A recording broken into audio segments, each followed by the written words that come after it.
बिस्मिल्लाहिर्रहमानिर्रहीम अस्सलाम वालेकुम वरहमतुल्लाहि वबरकातुहू। माशाल्लाह अल्हम्दुलिल्लाह आज मैं माल्टे का जैम बनाऊंगी इंशाल्लाह। तो ये बनाना बहुत ही आसान है और बहुत थोड़े से पैसों से काफ़ी सारा जैम तैयार हो जाएगा इंशाल्लाह। तो ये देखिए 150 रुपए के मैंने माल्टे लिए हैं।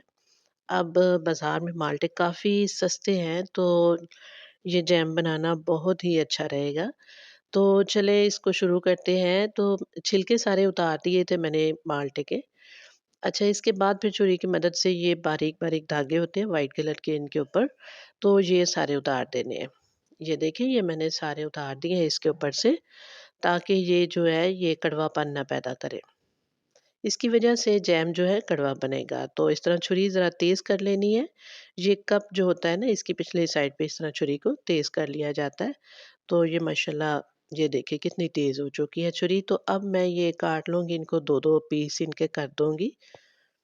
सारे माल्टे जो हैं इनके 2-2 पीस कर लेने हैं और फिर इसके बाद फिर छुरी की नोक से इनके सारे बीज निकाल देने हैं। अगर बीज भी इसके अंदर रह जाएँगे ना, तो फिर ये भी कड़वापन पैदा करेंगे। और छिलका भी जो सफ़ेद कलर का होता है, ये भी उतारना बड़ा ज़रूरी होता है। इसकी वजह से भी जो चीज़ शरबत बनाए या फिर जैम बनाए, ये कड़वा बन जाता है। तो देखिए इस तरह ये बीज भी निकाल दिए और धागे भी उतार दिए।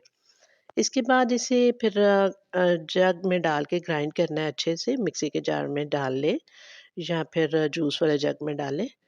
तो कुछ ख़राबी थी उसमें मिक्सी के जार में, तो मैंने चॉपर में इनको डाल दिया और थोड़ा-सा इसमें पानी डालना पड़ेगा। ये देखें, तकरीबन 1 कप के करीब मैंने पानी इसमें डाल दिया, ताकि ये अच्छे से सेपरेट हो पाए ये जूस जो है ऑरेंज से। तो ये इसको अच्छी तरह फिर जो है इसमें तकरीबन 5 से 6 मिनट इसको चलाना पड़ेगा। ज़रा हाथ रोक के फिर इसको चलाएँगे और एक छलनी ले लेंगे। इस तरह एक बाउल नीचे रखेंगे, इसके ऊपर छलनी के अंदर इसको डालेंगे थोड़ा-थोड़ा और स्पैचुला की मदद से या किसी भी आप चम्मच वगैरह की मदद से इसको जूस को इससे सेपरेट करते जाएँ। इस तरह थोड़ा-थोड़ा हल्के हाथ से इसको हिलाना है और दबाना है। तो ये फिर जो जूस है ना इससे अलहदा होना शुरू हो जाएगा। तो देखिए माशाल्लाह काफ़ी सारा जूस जो है निकल चुका है। तो इसी तरह सारा जूस मैं निकाल लूँगी और ये इसका गुद्दा जूस होगा ना, इसको दोबारा से ग्राइंड करके फिर से इसमें से जूस निकालना है। थोड़ा बहुत ज़रूर इसमें से भी जूस निकल जाएगा। इसको दोबारा करेंगे ग्राइंड। अच्छा देखिए मैंने सारा जो है जो भी इसमें से गुद्दा अलहदा हुआ था ना, उसको दोबारा ग्राइंड करके फिर मैंने अच्छे तरीके से जूस निकाल दिया उसमें से भी।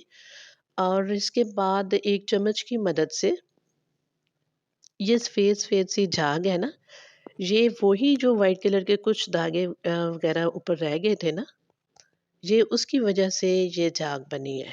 तो ये उतारना बहुत ज़रूरी है। अगर आप जैम बना रहे हो या फिर इसका शरबत पका रहे हो ऑरेंज का, तो फिर ये झाग जो है ना व्हाइट कलर की, इसको उतारना बहुत ज़रूरी है। अगर नहीं उतारेंगे, तो जैम जो है ये कड़वा बनेगा। ठीक है?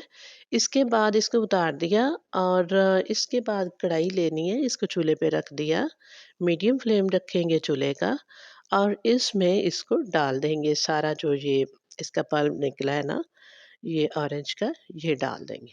जब जोश आना शुरू हो जाएगा, पूरे 5 मिनट इसको पकाना है। इसके बाद इसमें चीनी डाल देनी है। तो जितना जूस होगा उसका तीसरा हिस्सा चीनी डालेंगे।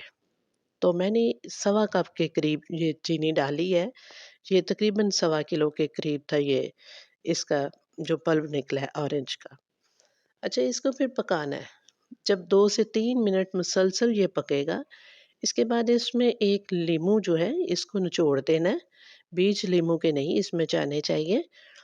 फिर उसके बाद इसमें 1 से डेढ़ चम्मच कॉर्नफ्लोर ले लेना है और थोड़ा-सा जूस पहले ही माल्टे का जो है ना एक साइड पे रखना है। तकरीबन हाफ़ कप होना चाहिए।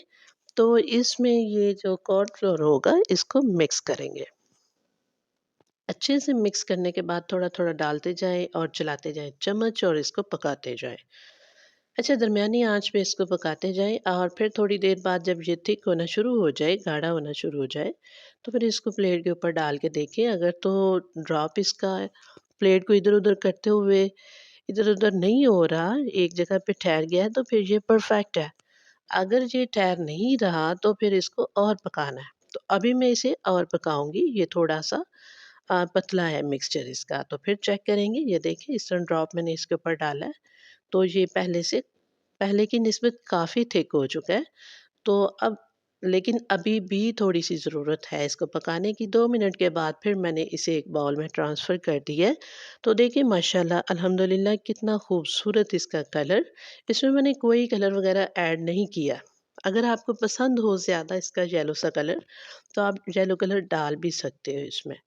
मैंने कोई कलर वग़ैरह इसमें इस्तेमाल नहीं किया, बिल्कुल प्योर है माशाल्लाह से इसका कलर। और इसका टेक्सचर देखिए माशाल्लाह कंसिस्टेंसी इसकी बहुत अच्छी तैयार हुई है। अभी 2 से 3 मिनट हुए इसको तैयार हुए। तो जैसे-जैसे ये ठंडा होगा तो इसकी कंसिस्टेंसी और अच्छी हो जाएगी।